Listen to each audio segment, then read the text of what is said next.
नमस्कार दोस्तों। इस वीडियो में हम लोग स्टैंडर्ड 11th NCERT हिस्ट्री का ये थर्ड चैप्टर साम्राज्य पढ़ेंगे। इसके अंतर्गत हम लोग दो साम्राज्यों के विषय में विशेष रूप से पढ़ेंगे। 3 महाद्वीपों में फैला हुआ साम्राज्य, इस्लाम का उदय और विस्तार लगभग 570 से 1200 ईस्वी, यायावर साम्राज्य।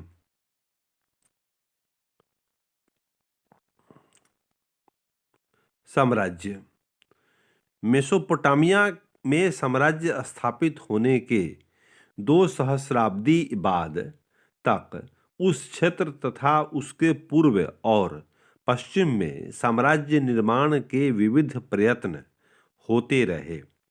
6ठी शती ईस्वी तक ईरानियों ने असीरिया के साम्राज्य के अधिकांश भाग पर अपना नियंत्रण स्थापित कर लिया था। स्थल मार्गों के साथ साथ भूमध्य सागरीय तटवर्ती क्षेत्रों में व्यापारिक संबंधों का विकास हुआ।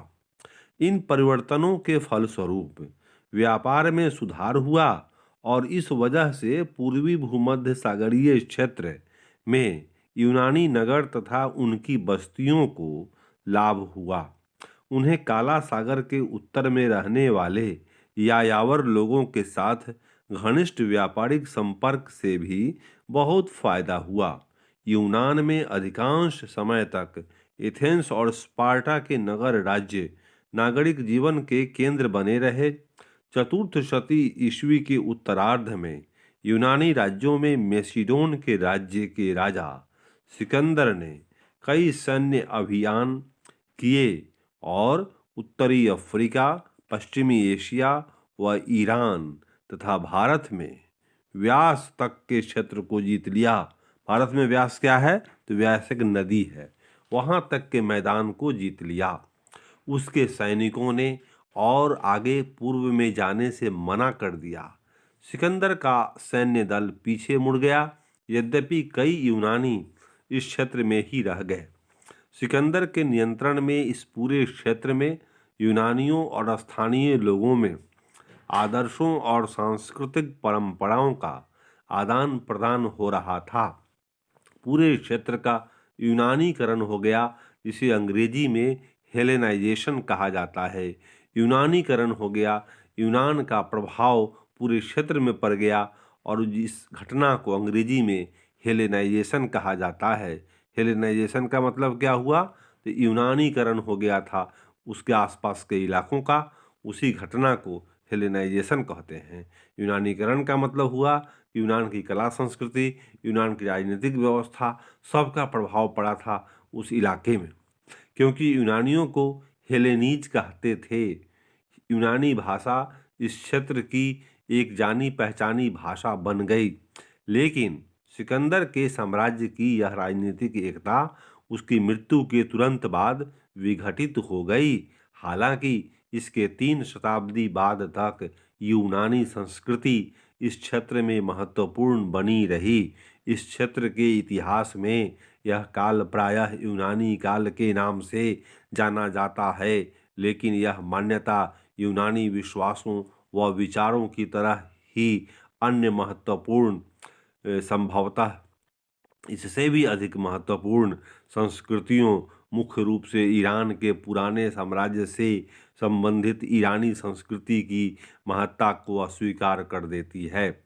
इसके बाद के भावी इतिहास के महत्वपूर्ण पहलुओं के बारे में इस अनुभाग में पता चलेगा। सिकंदर के साम्राज्य के विघटन के फलस्वरूप हुई राजनीतिक कलह का लाभ उठाते हुए रोम के मध्य इतालवी नगर राज्य के छोटे किंतु सुसंगठित सैन्य बल ने दूसरी शती ईस्वी से उत्तरी अफ्रीका और पूर्वी भूमध्य सागर पर नियंत्रण कर लिया। उस समय रोम एक गणतंत्र था, यद्यपि वहां की सरकार निर्वाचन की एक जटिल व्यवस्था पर आधारित थी, लेकिन राजनीतिक संस्थाएं जन्म और धन संपदा को कुछ महत्व देती थीं। यहाँ का समाज दासता से भी लाभान्वित था। रोम की सैन्य शक्ति ने एक समय सिकंदर के साम्राज्य का भाग रहे राज्यों के बीच व्यापार हेतु तंत्र स्थापित किया। प्रथम शती ईस्वी के मध्य उच्च कुल में जन्मे सैन्य नायक जूलियस सीजर। प्रथम शती ईस्वी के मध्य उच्च कुल में जन्मे सैन्य नायक जूलियस सीजर के अधीन रोम साम्राज्य वर्तमान ब्रिटेन और जर्मनी तक फैल गया। जूलियस सीजर के ज़माने में रोमन साम्राज्य वर्तमान ब्रिटेन और जर्मनी तक फैल गया। लातिनी जो रोम में बोली जाती थी, लातिनी भाषा रोम में बोली जाती थी, साम्राज्य की मुख्य भाषा थी। हालांकि पूर्व में रहने वाले कई लोग यूनानी भाषा का ही प्रयोग करते रहे।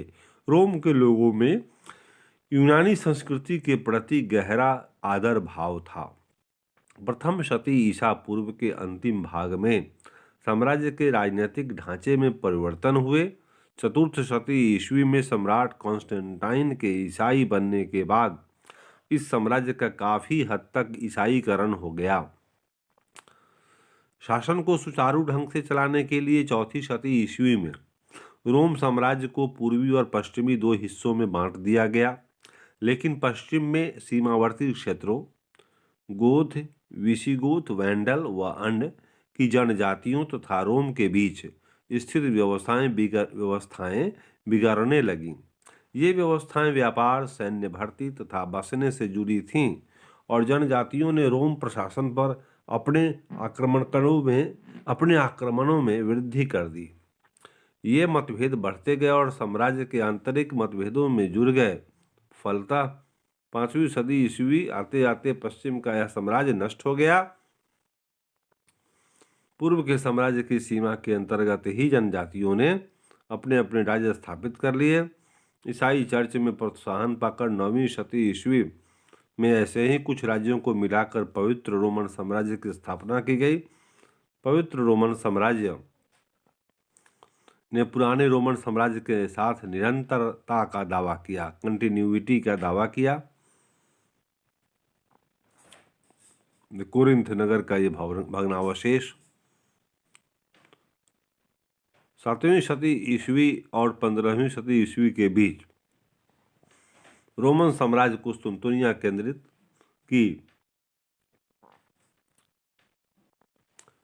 की अधिकांश भूमि पर अरब साम्राज्य ने अधिकार कर लिया। दमिश्क में केंद्रित इस अरब साम्राज्य को पैगंबर मुहम्मद, जिन्होंने 9वीं शती ईस्वी में इस्लाम धर्म की स्थापना की, के अनुयायियों या उनके उत्तराधिकारियों, जिन्होंने आरंभ में बगदाद में शासन किया, द्वारा स्थापित किया गया था। इस इलाके की यूनानी व इस्लामी परंपराओं के बीच करीबी आदान प्रदान था। इस क्षेत्र के व्यापारिक तंत्र और समृद्धि ने उत्तर के पशुचारी लोगों, विभिन्न तुर्की जनजातियों को आकर्षित किया। इन्होंने प्रायः इस क्षेत्र के शहरों पर आक्रमण किए और इन पर अपना नियंत्रण कर लिया। इस क्षेत्र पर आक्रमण का प्रयास करने वाले अंतिम लोगों में मंगोल थे। चंगेज खान और उसके उत्तराधिकारियों के अधीन मंगोलों ने 13वीं शताब्दी में पश्चिम एशिया, यूरोप, मध्य एशिया और चीन में प्रवेश किया। साम्राज्य बनाने और बनाए रखने के ये सारे प्रयास पूरे क्षेत्र में फैले हुए व्यापारिक तंत्र के संसाधन पर नियंत्रण की चाह से प्रेरित थे, ताकि उन्हें उस क्षेत्र में के भारत या चीन जैसे देशों से स्थापित संबंधों से फायदे हो सके। सभी साम्राज्यों ने व्यापार को स्थिरता प्रदान करने के लिए प्रशासनिक व्यवस्था विकसित करने का प्रयास किया। उन्होंने विभिन्न तरीकों के सैन्य संगठन का भी प्रयास किया। किसी भी साम्राज्य की उपलब्धियों की महत्ता प्रायः उनके उत्तराधिकारियों द्वारा ग्रहण की जाती थी। कुछ समय बाद इस क्षेत्र में बोली और लिखी जाने वाली कई भाषाओं में 4 भाषाएं फारसी, यूनानी, लातिनी और अरबी महत्वपूर्ण हो गईं। ये साम्राज्य बहुत स्थिर नहीं थे। इसकी एक वजह यह थी कि वे विभिन्न क्षेत्रों के संसाधनों को लेकर आपस में लड़ते झगड़ते रहते थे। ऐसा इन साम्राज्यों और उत्तर के पशुचारी लोगों के संबंधों में आ गए संकट के कारण भी था। इन पशुचारी लोगों से इन साम्राज्यों को व्यापार में तो समर्थन मिलता ही था, या था। साथ ही उनकी सेनाओं और उत्पादों के लिए उन्हें श्रम भी इनसे मिलता था। यह महत्वपूर्ण बात है कि सभी साम्राज्य नगर केंद्रित नहीं थे। चंगेज खान और उसके उत्तराधिकारियों द्वारा शासित मंगोल साम्राज्य इस बात का अच्छा उदाहरण है। पशुचारी लोगों द्वारा भी सफलतापूर्वक एक लंबे समय तक साम्राज्य को कायम रखा जा सकता है।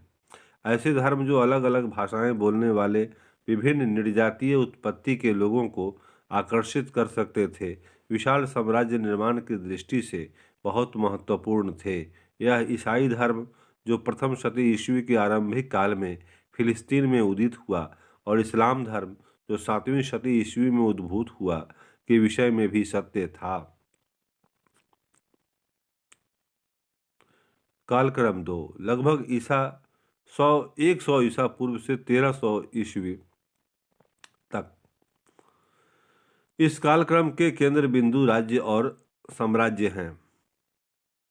इनमें से कुछ जैसे कि रोमन साम्राज्य बहुत बड़े थे और 3 महाद्वीपों में फैले हुए थे। रोमन साम्राज्य 3 महाद्वीप में फैला था। इस समय प्रमुख धार्मिक और सांस्कृतिक परंपराएं विकसित हुईं और बौद्धिक गतिविधियों से जुड़ी संस्थाओं का उदय हुआ। पुस्तकें लिखी गईं और विचार महाद्वीपों के आर पार फैलने लगे। कई ऐसी वस्तुएं जो आज हमारे दैनिक जीवन का हिस्सा हैं, इस काल में पहली बार प्रयोग में आईं। तिथि 100 से 50 ईसा पूर्व। समुद्री मार्गों द्वारा दक्षिण पूर्वी एशिया से केले पूर्वी अफ्रीका लाए गए, केला भेजा गया। 50 से एक यूरोप स्पार्टकस 1 लाख गुलामों का नेतृत्व करते हैं। 50 से एक तिथि है क्लियोपेट्रा मिस्र की रानी। क्लियोपेट्रा है मिस्र की रानी। 51 से 30 ईसा पूर्व। रोम के कोलोसम का निर्माण 73 ईसा पूर्व। 1 से 50 ईस्वी, 50 से 100 ईस्वी और 100 से 150 ईस्वी। सिकंदरिया के नायक ने भाप पर चलने वाली मशीन बनाई तो रोमन साम्राज्य अपने शिखर पर पहुंचा था। 150 से 200 ईस्वी तक सिकंदरिया के टॉलमी ने भूगोल पर एक पुस्तक लिखी, टॉलमी। 250 से 300, 300 से 350 तक एक्सम। 330 में ईसाई धर्म की शुरुआत हुई। कॉन्स्टेंटाइन सम्राट बनते हैं और कुस्तुनतुनिया नगर की स्थापना करते हैं। 350 से 400 में रोमन साम्राज्य का पूर्व और पश्चिम 2 बराबर भागों में विभाजन हो गया। 400 से 450 यूरोप के बैंडल लोगों द्वारा उत्तर अफ्रीका में राज्य की स्थापना की गई। उत्तर और मध्य यूरोप के कबीलों का रोमन साम्राज्य पर आक्रमण हुआ। 450 से 500 ईस्वी गॉल फ्रांस के क्लोविस का ईसाई धर्म को अपनाना 496 की घटना है। 500 से 550 इटली में सेंट बेनेडिक्ट द्वारा एक मठ की स्थापना। इंग्लैंड में सेंट ऑगस्टीन द्वारा ईसाई धर्म की शुरुआत। ग्रेगो महान द्वारा रोमन कैथोलिक चर्च की नींव रखना। 550 से 600, 600 से 650 कुछ मुसलमानों का अबिसीनिया। 615 से प्रवास हिजरा कहते हैं उस घटना को। 650 से 700 अरबी मुसलमान की मिस्र के दक्षिण की स्थित नूबिया से संधि हुई। बेडे द्वारा अंग्रेजी चर्च और व्यक्तियों का इतिहास लिखा गया, बेडे द्वारा। 700 से 750 750 से 800, 850, 800 से 850 घाना में राज्य का उदय। शॉर्लमेन फ्रैंको के राजा को पवित्र रोमन सम्राट की उपाधि दी गई। 850 से 900 कीव और नोवगोरोड में प्रथम रूसी राज्यों की स्थापना हुई। 900 से 950 पश्चिम यूरोप पर समुद्री दस्युओं के आक्रमण हुए। 950 से 1000 में कोई खासी महत्वपूर्ण घटना नहीं है, लेकिन 1000 से 1050 ईस्वी में इटली में सेलेरेनो में मेडिकल स्कूल की स्थापना हुई। 1050 से 1100 अलमोरविद राज्य 1056 से 1147 का घाना से दक्षिण स्पेन तक विस्तार हुआ। नॉर्मैंडी के विलियम का इंग्लैंड पर आक्रमण और फिर शासक बनना। प्रथम धर्म युद्ध की घोषणा 1095 में। 1100 से 1150 जिम्बाब्वे का स्वर्ण और तांबे की शिल्पाकृतियों के उत्पादन और लंबी दूरी के व्यापार के केंद्र के रूप में उदय 1120 से 1450। और ये 1150 से 1200 के बीच की घटना है।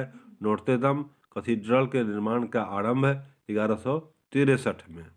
1200 से 1250 इथियोपिया में ईसाई चर्चों की स्थापना। 1200 में पश्चिम अफ्रीका माली राज्य में टिम्बकटू एक शिक्षा के केंद्र के रूप में संवेदना और सादगी पर बल देते हुए असीसी के सेंट फ्रांसिस द्वारा एक मत संगठन की स्थापना। 1209 में मैग्ना कार्टा पर हस्ताक्षर करने वाले राजा के विरुद्ध है इंग्लैंड के लॉर्ड्स का विद्रोह। राजा कानून के अनुसार शासन करने को सहमत हुआ। 1250 से 1300 ऑस्ट्रिया में 1918 तक राज्य करने वाले हेप्सबर्ग वंश की स्थापना। विश्व इतिहास के कुछ विषय तो और भी देखिए इसमें। 100 से 150 ईस्वी पूर्व में एशिया में चीन में हान साम्राज्य, एशिया में यूरोप तक रेशम मार्ग का विकास, दक्षिणी एशिया शक और बाख्तरी यूनानियों द्वारा उत्तर पश्चिम में राज्यों की स्थापना, दक्कन में सातवाहनों का उदय। 50 से 1 में दक्षिण एशिया, दक्षिण पूर्व एशिया और यूरोप में बढ़ता व्यापार। 1 से 50 ईस्वी रोम साम्राज्य के एक प्रांत जूडिया में ईसा अरब पर रोमन आक्रमण। 50 से 100 उत्तर पश्चिम और मध्य एशिया में कुषाण राज्य की स्थापना। 100 से 150 चीन में कागज का आविष्कार, प्रथम भूकंप लेखी का निर्माण। 150 से 200 और 200 से 250 हान साम्राज्य का अंत, फ्रांस में ससानियों का राज्य स्थापित। 250 से 300 राजमहल में चाय, चीन चुंबकीय कुतुब नुमा का प्रयोग चीन में। 300 से 350 चीनियों द्वारा घुड़सवारी करते वक्त रकाब का प्रयोग, गुप्त वंश की स्थापना 320 में। 350 से 400 फाशियान की चीन से भारत की यात्रा। फाशियन सुफाहियान में लिखा मिलता है कहीं कहीं, तो ये 399 में वो भारत आए थे, 399 ईस्वी में। 400 से 450 आर्यभट्ट खगोलज्ञ और गणितज्ञ हुए। 450 से 500 कुछ नहीं इम्पोर्टेंट है उतना। 500 से 550 में कोई खास घटना नहीं है। 550 से 600 जापान में बौद्ध धर्म का आगमन। 594 में चीन में अनाज के आवागमन के लिए 34 वर्षों में 5 लाख श्रमिकों की मदद से ग्रैंड कैनाल का निर्माण। 584 से 618 तक एहोल और बादामी में चालुक्य मंदिरों का निर्माण। यह भारत में। 600 से 650 चीन में तांग वंश। 618 हजरत मोहम्मद का मदीना की ओर प्रस्थान, हिजरी युग का आरंभ। 622 ससानी साम्राज्य का पतन, जुआंगजांग का चीन से भारत की ओर प्रस्थान, नालंदा का शिक्षा के महत्वपूर्ण केंद्र के रूप में उदय हुआ। 650 से 700 उमैया खिलाफत। 750 तक उमैया की एक शाखा द्वारा स्पेन पर विजय, चीन में तांग वंश की स्थापना, अरबों की सिंध पर विजय। अब्बासी खिलाफत की स्थापना और बगदाद का एक मुख्य सांस्कृतिक और वाणिज्यिक केंद्र बनना, ये 750 से 800 तक की घटना है। 850 तक कंबोडिया में खमेर राज्य की स्थापना। 850 से 900 प्रथम मुद्रित पुस्तक चीन में।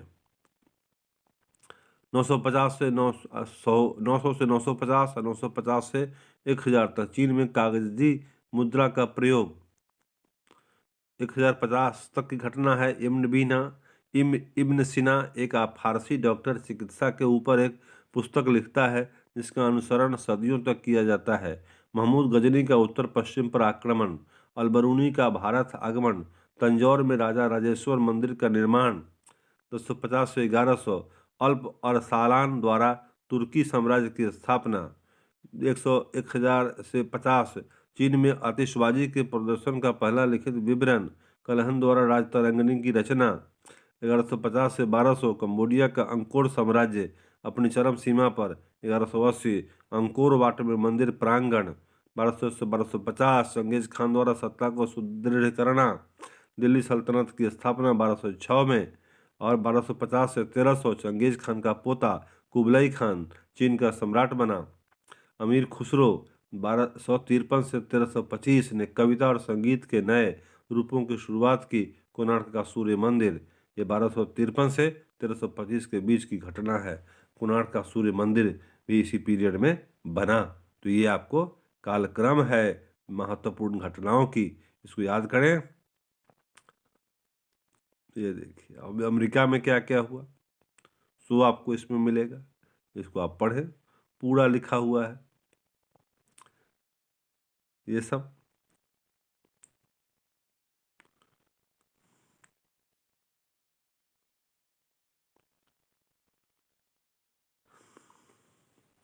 तो इसके बाद हम लोग ये दूसरा वीडियो, इसके एक और वीडियो बनाएंगे जिसमें इसके बाद का टॉपिक पर चर्चा होगी। तो thank you for viewing, have a nice day.